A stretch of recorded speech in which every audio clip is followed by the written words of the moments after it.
La France s'oppose à une éventuelle présence du groupe russe Wagner et réaffirme sa présence militaire au Mali. Ceci à l'occasion de la visite de Florence Parly, ministre française des Armées au Mali, où elle a rencontré son homologue malien, le colonel Sadio Camara. Selon la ministre, la présence militaire de la France se maintient au Mali malgré la réduction en cours des effectifs. Toutefois, les autorités françaises ont pour objectif de parvenir à clarifier la position des autorités maliennes sur un éventuel recours à une société de sécurité russe Wagner et de la tenue d'élections en février 2022.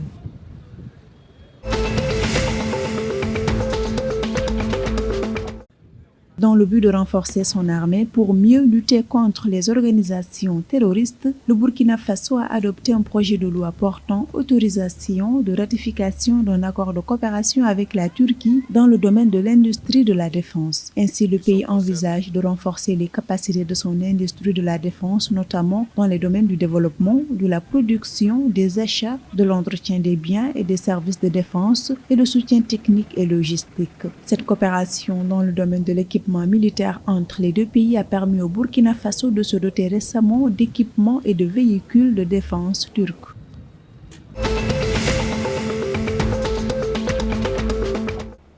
Le bénéfice net global du top 6 des banques nigérianes cotées sur la bourse de Lagos s'est estimé à 950,4 millions de dollars, soit une baisse de 6,8% par rapport à la même période en 2020. C'est la deuxième fois consécutive que les résultats nets de ce groupe de banques chutent après le repli d'1,2% il y a un an. Cette contre-performance serait notamment due au ralentissement du produit net bancaire qui a reculé de 2%, plombé par une baisse de 6,5% des revenus de services bancaires.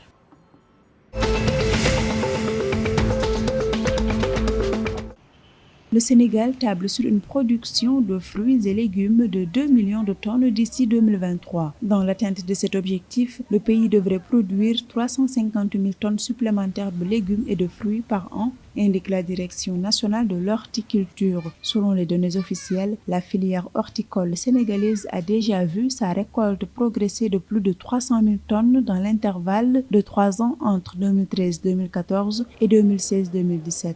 Elle est passée d'1 million à 1,32 million de tonnes.